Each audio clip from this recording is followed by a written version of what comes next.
Hi friends, आप सभी कैसे हैं। उम्मीद करती हूँ दोस्तों आप लोग बहुत अच्छे होंगे और अपनी पढ़ाई कर रहे होंगे। दोस्तों हम हल कर रहे थे 2021 यूपी एचएससी का पेपर। दोस्तों उसी के अंतर्गत हम 50 प्रश्नों को हल कर लिए थे। आज हम हल करेंगे 51 नंबर प्रश्न को। समय न बर्बाद करते हुए हम सीधा टॉपिक पे चलेंगे। आइए दोस्तों, 50 नंबर प्रश्न की व्याख्या हमारी छूट रही थी, उसको पूरा करते हुए 51 नंबर प्रश्न पे चलेंगे। आप देख ही रहे हैं ओम प्रकाश वाल्मीकि की प्रमुख रचनाएं में सबसे पहले देखेंगे कहानी संग्रह। तो ये सलाम, छतरी, घुसपैठ, अम्मा एंड अदर स्टोरीज इनकी कहानी संग्रह है। कविता संग्रह में देखेंगे शब्द झूठ नहीं बोलते, अब और नहीं, सदियों का संताप, बस बहुत हो चुका। आत्मकथा है जो बहुत बार पूछी जाती है, जूठन। तो कई भाषाओं में इसका अनुवाद भी हो चुका है। दोस्तों नाटक देखेंगे दो चेहरे, उसे वीर चक्र मिला था। आलोचना है इनकी सफाई, देवता, दलित साहित्य का सौंदर्य, मुख्यधारा और दलित साहित्य अनुभव, संघर्ष और यथार्थ। उसी के अंतर्गत कुछ दलित साहित्य की अन्य श्रेष्ठ रचनाएं जो बार बार परीक्षा में पूछी जाती है, जैसे मुर्दैया है आत्मकथा तुलसीराम का जन्म आजमगढ़ में हुआ था और कई खंडों में इनकी यह मुर्दैया आत्मकथा है और यूजीसी नेट के पाठ्यक्रम में लगी हुई है। इसे आप विस्तृत से जरूर पढ़िएगा दोस्तों, यदि आप यूजीसी नेट की प्रिपरेशन कर रहे हैं तो। नेक्स्ट है अपना गांव कहानी, मोहनदास नए मिश्रान, बहुत बार पूछी जाती। 25 चौका 150 कहानी ओम प्रकाश वाल्मीकि जी की है। सिकंजे का दर्द आत्मकथा है सुशीला टाक भौरे की, बहुत बार ये भी पूछी जाती है। दोहरा अभिशाप आत्मकथा है कौशल्या वैसंत्री की। मैं दूंगा माकूल जवाब कविता है असंग घोष की। 9 बार कहानी है जयप्रकाश करदब की। सुनो ब्राह्मण कविता है मलखान सिंह की, ये बहुत बार जो है मंचों पे बोली जाती है कविता, समय निकाल के आप पढ़िएगा। ठाकुर का कुआं कविता है ओम प्रकाश वाल्मीकि का। ठाकुर का कुआं एक कहानी भी है, वो है मुंशी प्रेमचंद जी की। आइए आगे चलते हैं 51 नंबर का प्रश्न, जहां से हमारी प्रश्नोत्तरी आज की शुरू होगी। दोस्तों उन्होंने सामान्य हृदय तत्व की सृष्टि व्यापिनी भावना द्वारा मनुष्य और पशु पक्षी सबको एक जीवन सूत्र में बद्ध देखा है, जो है कि किसका कथन है। तो आप देखेंगे तुलसीदास, सूरदास। एक मिनट फिर से प्रश्न को देखेंगे। उन्होंने सामान्य हृदय तत्व की सृष्टि व्यापिनी भावना द्वारा मनुष्य और पशु पक्षी सबको एक जीवन सूत्र में बद्ध देखा है। तो ये जैसी का कथन है। पद्मावत जब आप पढ़ेंगे तो बहुत सारे पशु पक्षियों के माध्यम से नागमती अपने वियोग को कहती है, वही यहाँ पे दिखाया गया है। नेक्स्ट प्रश्न है, आप देखेंगे विद्यापति की कविता का स्थाप्य श्रृंगार है, उसे आध्यात्मिक कहना, खजुराहो के मंदिर को आध्यात्मिक कहना है। पंक्ति के लेखक कौन है। तो आप पंक्ति पढ़ते ही आप समझ गए होंगे और यह बहुत बार पूछी जाने वाली पंक्ति है। यह पंक्ति है डॉक्टर बच्चन सिंह की। किसकी है। तो डॉक्टर बच्चन सिंह की है। प्रश्न से ज़्यादा दोस्तों आप प्रश्न की व्याख्या पे ध्यान दीजिएगा। नेक्स्ट देखिएगा, और ऑप्शन में थे doctor Bachchan Singh, Ramchandra Tiwari, doctor Ramvilas Sharma, doctor Vishnukant Shastri. व्याख्या देखिएगा प्रश्न की। तो यहाँ पे देखेंगे विद्यापति भारतीय साहित्य की श्रृंगार परंपरा के साथ साथ भक्ति परंपरा के प्रमुख स्तंभों में से एक हैं। एक और मैथिली के सर्वोपरि कवि के रूप में जाने जाते हैं। विद्यापति की कविताओं के बारे में विभिन्न विद्वानों ने समय समय पर अपने विचार व्यक्त किए हैं और उनकी कविताओं का व्यक्तित्व को समझने के लिए उनका एक वर्गीकृत साँचे में लाने की कोशिश की गई है। डॉक्टर बच्चन सिंह के शब्दों में विद्यापति की कविता का स्थाप्य श्रृंगारिक है, उसे आध्यात्मिक कहना, खजुराहो के मंदिर को आध्यात्मिक कहना है। उनके श्रृंगार में यौनोन्माद का शारीरिक आमंत्रण है, संभोग का सुख है, विलास की विह्वलता है, वियोग में विस्मृतियों का संबल और भावुकता तन्मयता है। देश भाषा मैथिली में रचित पदावली, ये पदावली पूछी जाती है किस भाषा में है, तो ये मैथिली में लिखी हुई है। अपनी भाषागत मिठास के कारण मिथिला प्रदेश के साथ ही बंगाल में भी लोकप्रिय रही। तो ये आप नया फैक्ट पा रहे होंगे। इतना ही नहीं, राधा कृष्ण को प्रेम लीलाओं का वर्णन करने वाले कृष्ण भक्त कवियों पर पदावली का प्रभाव पड़ा है। नेक्स्ट प्रश्न देखेंगे, 53 नंबर का प्रश्न है। कुल 75 प्रश्न है दोस्तों, ध्यान दीजिएगा। इनमें कोई संदेह नहीं कि कबीर को राम नाम रामानंद से प्राप्त हुआ, पर आगे चलकर कबीर के राम रामानंद के राम से भिन्न हो गए। यह कथन किसका है। तो यह कथन पढ़ते ही आप समझ गए होंगे, आचार्य रामचंद्र शुक्ल का। नेक्स्ट देखेंगे जिसे उसके पुस्तक हिंदी साहित्य इतिहास में, मतलब शुक्ल जी की पुस्तक का क्या नाम है, तो ये हिंदी साहित्य का इतिहास। यदि आप एमए के विद्यार्थी होंगे तो ये पुस्तक का नाम पूछा जाता है, आचार्य रामचंद्र शुक्ल की पुस्तक का क्या नाम है। तो अभी जो है करंट के एग्ज़ाम में यह प्रश्न पूछा गया था। उन्होंने इसे हिंदी शब्द सागर की भूमिका के रूप में लिखा था। तो सबसे पहले किसके रूप में लिखे थे? हिंदी शब्द सागर की भूमिका के रूप में। बाद में 1929 ईस्वी में स्वतंत्र पुस्तक के रूप में प्रकाशित किया। शुक्ल जी के द्वारा लिखे गए हिंदी साहित्य का इतिहास को सबसे व्यवस्थित एवं प्रमाणिक माना जाता है। इस चीज़ का आप बाकायदे याद रखेंगे, इसलिए शुक्ल जी हिंदी जगत में बहुत ही प्रतिष्ठित रहे। धान को गाँव प्यार ते जानो ज्ञान विषय रस भोरे, सूर सो बहुत कहे न रहे रस गूलर को फल फोरे। इसमें अंतिम पंक्ति का क्या अर्थ है? तो गूलर में रस नहीं है, गूलर का फल रूखा है, गूलर का फल खट्टा है, ढकी छिपी बात खोलने से कही गई बात का आनंद समाप्त हो जाता है, तो डी ही है। नेक्स्ट इस प्रश्न की व्याख्या को आप ध्यान दीजिएगा। आइए देखते हैं व्याख्या को। तो उपरोक्त जो है कि पंक्ति में बताया गया है कि ढकी छिपी बात खोलने से कही गई बात का आनंद समाप्त हो जाता है। प्रश्नगत पंक्तियां भ्रमर गीत सार के 56वां पद से ली गई हैं। इस पद का भावार्थ है, गोपियां कहती हैं धान के गांव का परिचय उसके चारों ओर फैल पवार अर्थात धान के भूसे से ही प्राप्त होता है, मतलब पुआल जो होता है उसी से। उसी प्रकार तुम्हें देखकर यही लगता है कि तुम स्वयं तो श्री कृष्ण भक्त हो, क्योंकि तुम स्वयं उसके चरणों में अनुराग रखते हो, बावले बने हुए हो। और फिर क्या तुम्हारे लिए उचित है कि हम जैसी जो विरहिणी बालाएं हैं उन्हें तुम श्री कृष्ण से विमुख होने का उपदेश देते हो? तुम्हारी कथनी और करने में स्पष्ट अंतर है, इसलिए उचित यही है कि तुम इस विषय में अधिक चर्चा ना करो। गूलर का फल फोड़ने से जो स्थिति उत्पन्न होती है वही स्थिति उत्पन्न हो जाएगी। गूलर का फल ऊपर से देखने से अत्यंत सुंदर और मीठा प्रतीत होता है, परंतु उसे फोड़ने पर उसमें मरे कीड़े को देखकर विरक्ति उत्पन्न हो जाती है। इसीलिए तुम अपनी बातों को गुप्त ही रहने दो, हम तुम्हारी वास्तविकता जान गए हैं। कमायनी का 9वां सर्ग है। ये देखो यूपीएचएससी के पाठ्यक्रम में कमायनी तो लगी ही थी, इसके कई सर्ग लगे थे, लेकिन ये देखिए कैसा टिपिकल प्रश्न पूछा जा रहा है। जब तक आप पूरे को लर्न नहीं करेंगे यह प्रश्न थोड़ा सा आपको एग्जाम में परेशान करेगा। देख रहे हैं कमायनी का 9वां सर्ग कौन सा है?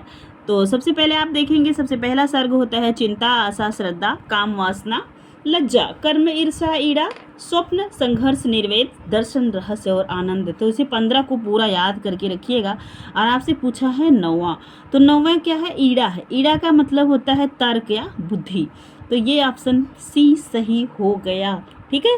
जयशंकर प्रसाद द्वारा रचित कामायनी हिंदी भाषा का एक महाकाव्य है। कामायनी रहस्यवाद का प्रथम महाकाव्य है और सृष्टि के रहस्य पर विवाद करने वाली दो मुख्य विचारधाराएं, एक भारतीय दूसरा पाश्चात्य विचारधारा जो डार्विन के सिद्धांत पर आधारित है, जबकि भारतीय विचार मनस्तत्व प्रधान है। नेक्स्ट आप प्रश्न देखेंगे, थोड़ा इजी प्रश्न है, थोड़ा जल्दी करेंगे दोस्तों। निराला की राम की शक्ति पूजा किससे प्रेरित होकर लिखी गई है? तो कृतिवास रामायण से। इजी प्रश्न है। अब हम देखेंगे राम की शक्ति पूजा के बारे में थोड़ा विस्तृत से, और इसे नोट डाउन भी आप कर लीजिएगा। जो चीज़ें आपको नहीं मिली आपसे रिक्वेस्ट है कि आप नोट डाउन कर लें। निराला की राम की शक्ति पूजा का मुख्य कथानक कृतिवास बांग्ला रामायण से लिया गया, जो प्रश्न में आपसे पूछा गया। शक्ति पूजा में शक्ति संधान की रचनात्मक व्याख्या है और इसका मूल सूत्र जाम्बवान के परामर्श में है। जाम्बवान हनुमान जी के बल को जो है कि उत्तेजित करने का कार्य करते हैं। रचना प्रक्रिया और भावबोध के स्तर पर प्रस्तुत कविता आचार्य रामचंद्र शुक्ल द्वारा प्रतिपादित लोक मंगल की साधना की कृति है। ठीक है। नेक्स्ट देखेंगे, इस कविता में एक और यथार्थ से जूझते हुए मानव का अंतर्द्वंद है, तो दूसरी ओर सांस्कृतिक सामाजिक प्रक्रिया है। किंतु कृतिवास और राम की शक्ति पूजा में पर्याप्त भेद है। पहला, जहाँ कृतिवास में कला पौराणिकता से युक्त होकर अर्थ की भूमि पर सपाटता रखती, वही दूसरी ओर राम की शक्ति पूजा नामक कविता में कथा आधुनिकता से मुक्त होकर अर्थ की गई भूमियों को स्पर्श करती है। साथ ही निराला ने इसमें युगीन चेतना और आत्मसंघर्ष का मनोवैज्ञानिक धरातल पर बड़ा ही प्रभावशाली चित्रण किया है। अब कुछ महत्वपूर्ण तथ्य हैं जिनके बारे में आप सभी को जानना बहुत ज़रूरी है दोस्तों। आइए देखिए, निराला की राम की शक्ति पूजा 23 अक्टूबर 1936 को रची गई या पूरी हुई। अनुमान है कि वह 26 अक्टूबर 1936 को भारत पत्र दैनिक इलाहाबाद में प्रकाशित हुई, लेकिन यह अंक सुलभ न होने के कारण इस कविता के मूल निकटता पाठ के लिए अनामिका के प्रथम संस्करण पर निर्भर रहना पड़ा। तो ये आपको प्रश्न थोड़ा परेशान कर सकता है, इसलिए आप ध्यान दीजिएगा। नेक्स्ट प्रश्न देखेंगे, 57 नंबर का प्रश्न है आपके स्क्रीन पर, ध्यान दीजिए। जिंदगी निष्क्रिय बन गई, तल घर अब तक क्या किया जीवन, क्या जिए, ये किस कवि की पंक्ति है? तो पढ़ते ही आप समझ गए होंगे, मुक्तिबोध की पंक्ति है। और कहाँ से ली गई है? तो ब्रह्म अंधेरे में कविता से ली हुई है। देखिएगा, मुक्तिबोध की कविता अंधेरे में उनके काव्य संग्रह चांद का मुंह टेढ़ा अंधेरे से लिया हुआ, और ये संग्रह किस में है? तो चांद के मुंह टेढ़ा में संकलित है। अंधेरे में कविता और चांद के का मुंह टेढ़ा जो है, ये सारी कविताएं इंपॉर्टेंट है, आपने ज़रूर समय निकाल के पढ़िए।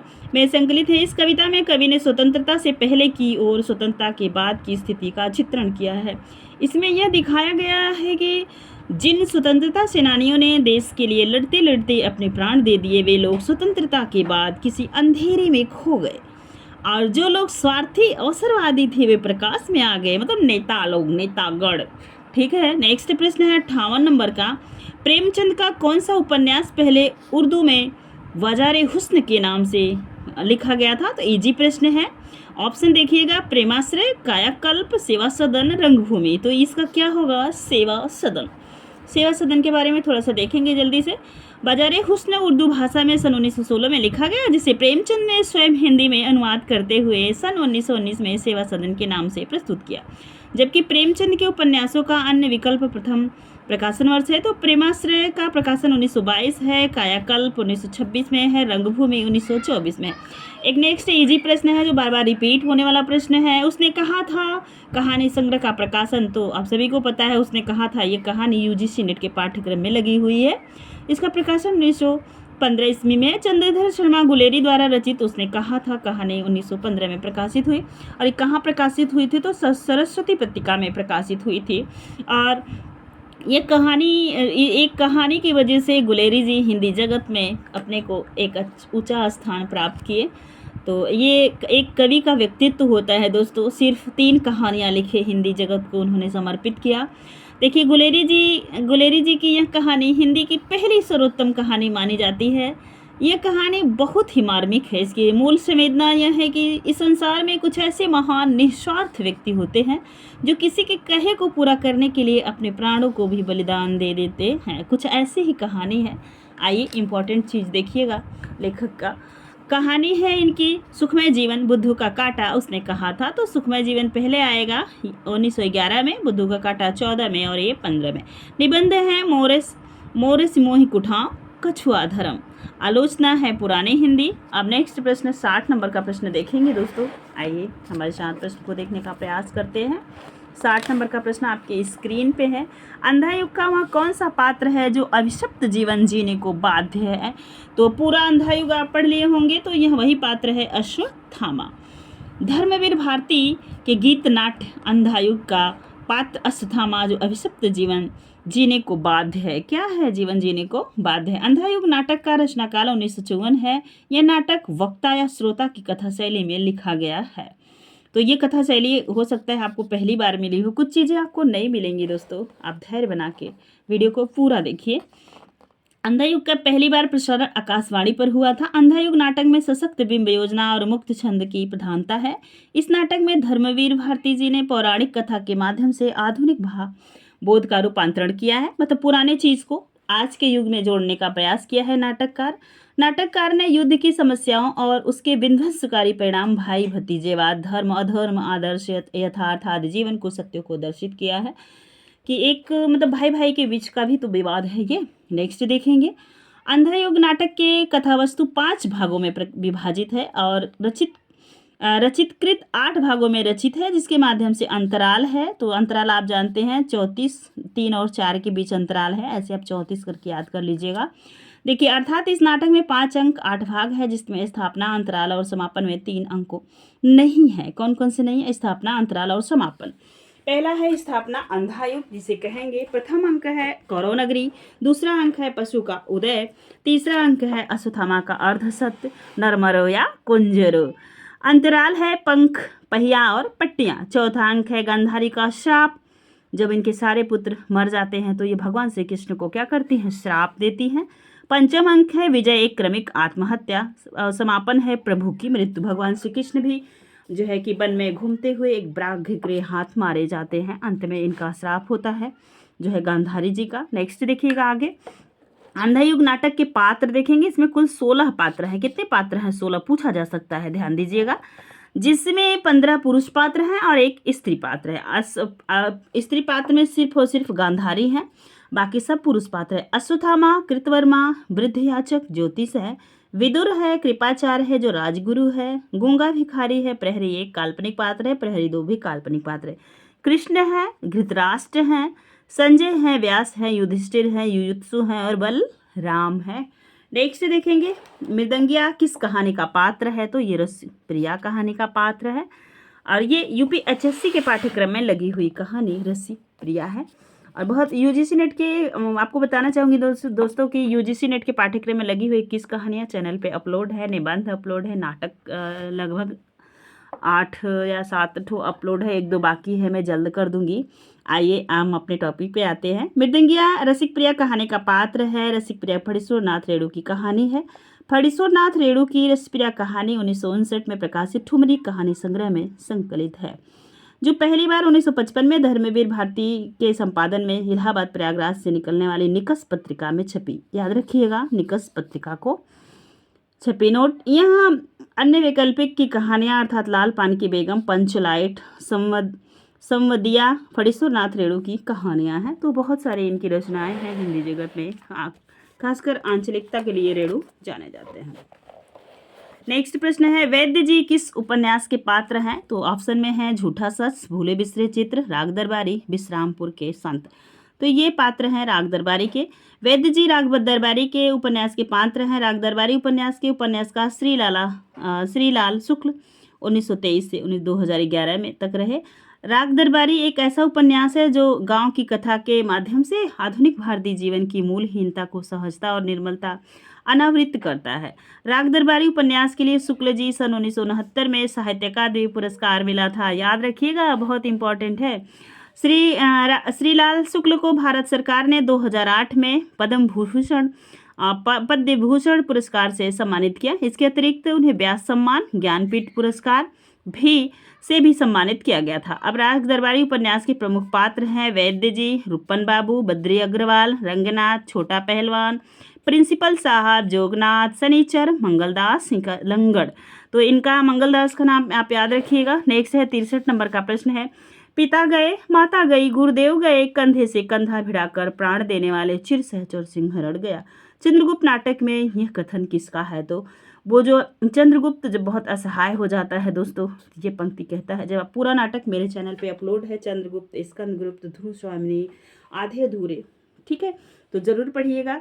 आइए आगे देखते हैं जो है कि उपरोक्त पंक्तियां जयशंकर प्रसाद के चंद्रगुप्त नाटक के पात्र चंद्रगुप्त का कथन है। कुछ महत्वपूर्ण बिंदु देखेंगे। चंद्रगुप्त नाटक का प्रकाशन वर्ष 1931 ईस्वी में हुआ है और यह जो है चंद्रगुप्त नाटक कृति प्रसाद जी का संपूर्ण नाटकों में विस्तृत एवं प्रौढ़ नाटक है चंद्रगुप्त। याद रखिएगा, क्योंकि यह सो इतिहास पे डिपेंड है ना ये नाटक। प्रसाद जी ने वर्ष 1912 में कल्याणी परिणय शीर्षक से एक लघु नाटिका लिखी थी, जिसे चंद्रगुप्त नाटक के चतुर्थ अंक में कल्याणी परिणय नाटिका को कुछ परिवर्तित करके इसी नाटक में शामिल कर दिया। चंद्रगुप्त नाटक में कुल 4 अंक हैं दोस्तों, ये फैक्ट आप जरूर अपने डायरी में नोट डाउन कीजिएगा। कुल 4 अंक हैं, 44 दृश्य हैं, 13 गीत हैं, ठीक है। आगे देखिएगा, प्रथम अंक में 11 दृश्य हैं, दूसरे में 10 दृश्य हैं, तीसरे में 9 दृश्य हैं और चौथे अंक में 14 दृश्य हैं। तो कुल कितने दृश्य हुए? 44 दृश्य हुए। चंद्रगुप्त नाटक की कथा को 4 भागों में इस प्रकार विभक्त किया गया है।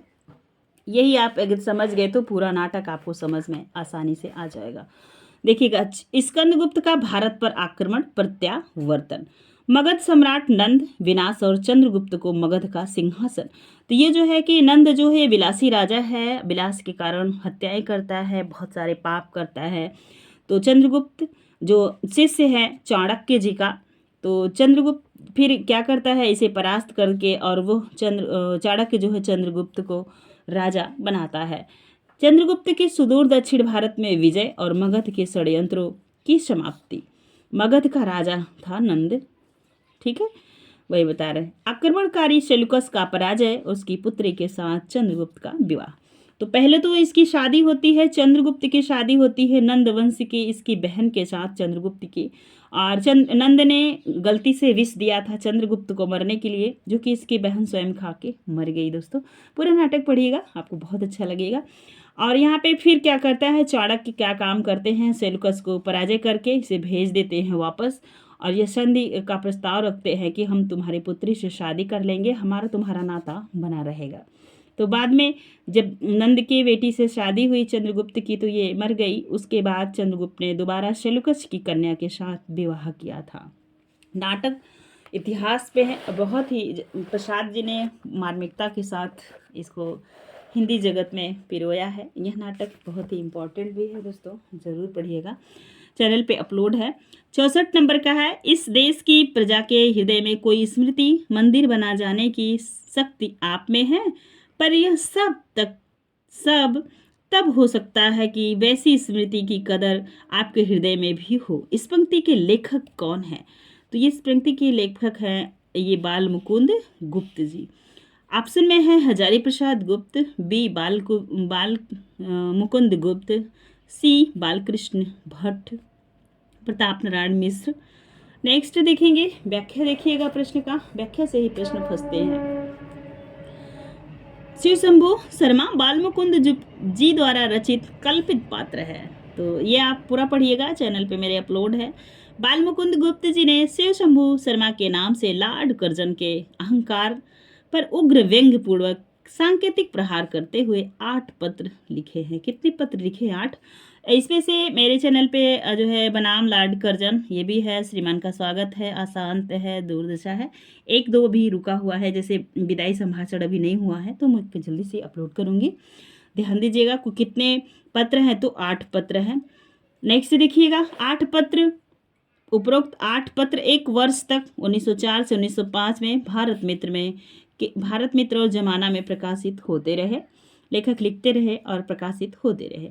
इसका अंग्रेजी में अनुवाद गुप्त जी के मित्र ज्योतिन्द्र नाथ बनर्जी ने किया था। आलोचकों का मानना है कि बाल मुकुंद गुप्त भारतेंदु युग और द्विवेदी युग की कड़ी हैं। क्या है? कड़ी है। इन निबंधों का प्राण भारतेंदु युग और शारीरिक द्विवेदी युग है। ध्यान दीजिए कितनी बड़ी बात आपको यहाँ पे बताई जा रही है।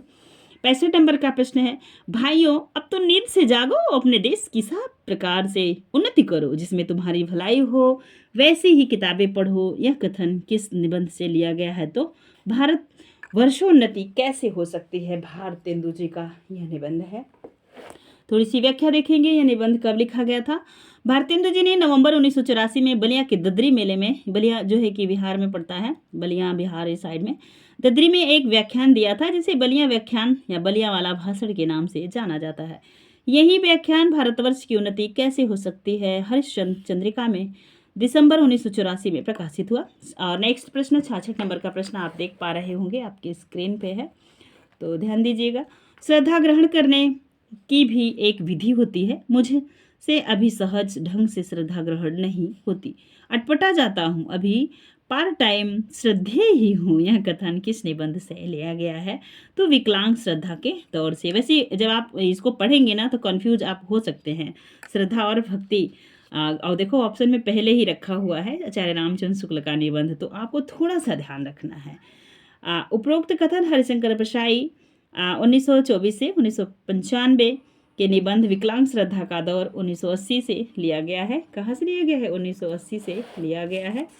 आप नेक्स्ट देखेंगे और जो है कि हरिशंकर प्रसाई के कुछ महत्वपूर्ण निबंध दोस्तों, आप याद भी रखिएगा क्योंकि क्रम लगाने के लिए बहुत बार पूछा जाता है।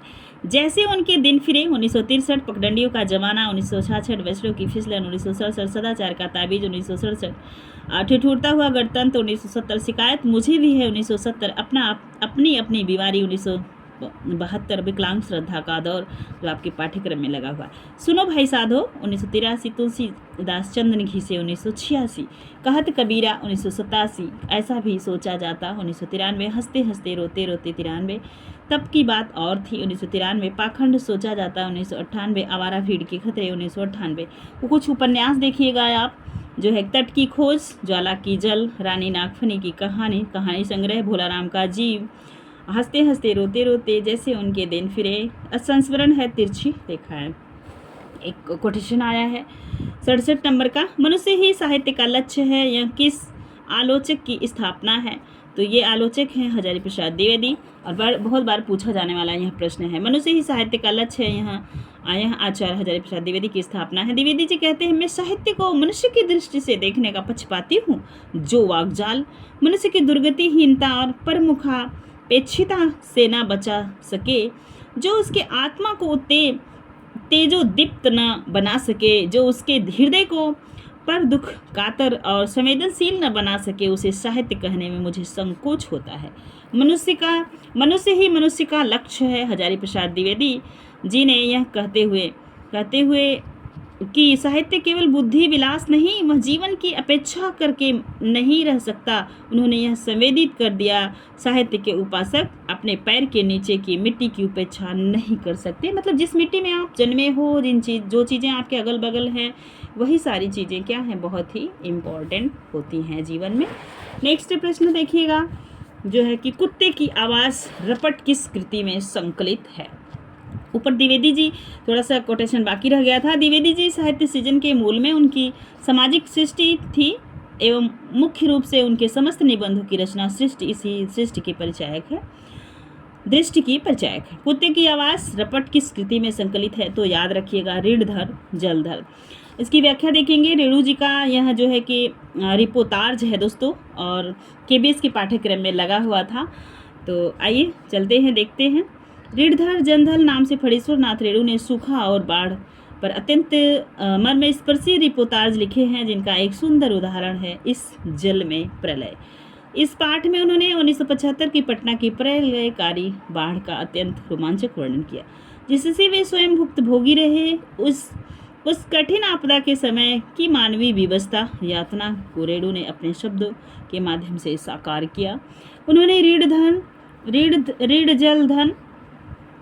जल धन जल पुस्तक में कुत्ते की आवाज़ शीर्षक से पटना की बाढ़ का जो वर्णन किया, उसे जाबिर हुसैन ने संपादित कर साक्ष्य पत्रिका के, देख रहे हैं, साक्ष्य पत्रिका के नदियों की आग विशेषांक में इस जल प्रलय में शीर्षक से संकलित किया। मेरा परिवार महादेवी वर्मा, अकेला मेला रमेश चंद्र शाह, ये जो है कि मेरा परिवार, अकेला मेला, चिड़ों पर चांदनी, ये सारे पाठ्यक्रम में लगे हुए हैं, आप ज़रूर पढ़िए समय निकाल के।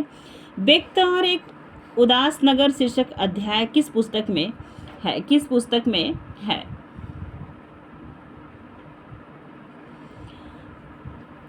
व्यक्त और एक उदास नगर शीर्षक अध्याय किस पुस्तक में है? सुधिया उस चंदन के बन की, याद हो कि न याद हो, चिड़ों पर चांदनी अपनी खबर, तो चिड़ों पर चांदनी। व्यक्त और एक उदास नगर निर्मल वर्मा की यात्रा वृत्तांत है, चिड़ों पर चांदनी का एक अंश है। चिड़ों पर चांदनी निर्मल वर्मा के संस्करण की पहली किताब है। इसका पहला संस्करण 1964 में भारतीय ज्ञानपीठ कलकत्ता से प्रकाशित हुआ। इस संस्करण में निर्मल वर्मा ने खुद की आंख से दुनिया को और दुनिया की आंख से खुद को देखने, परखने, खोजने का प्रयास किया है।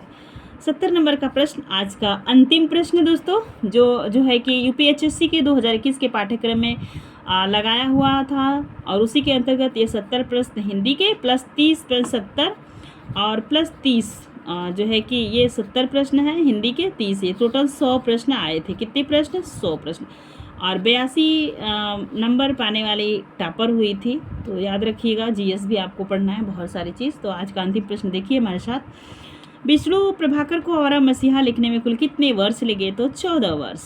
बहुत सारे प्रश्न बनते हैं आवारा मसीहा से।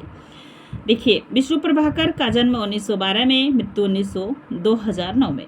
1959 में शरद चंद्र चट्टोपाध्याय की जीवनी लिखने के लिए अपनी यात्रा शुरू की और उन्होंने आवारा मसीहा लिखने में कुल 14 साल लगाए।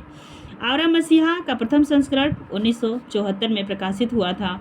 और देखेंगे कुछ जो है कि विष्णु प्रभाकर की कृतियाँ कहानी संग्रह हैं जो बार बार पूछे जाते हैं, याद रखिएगा।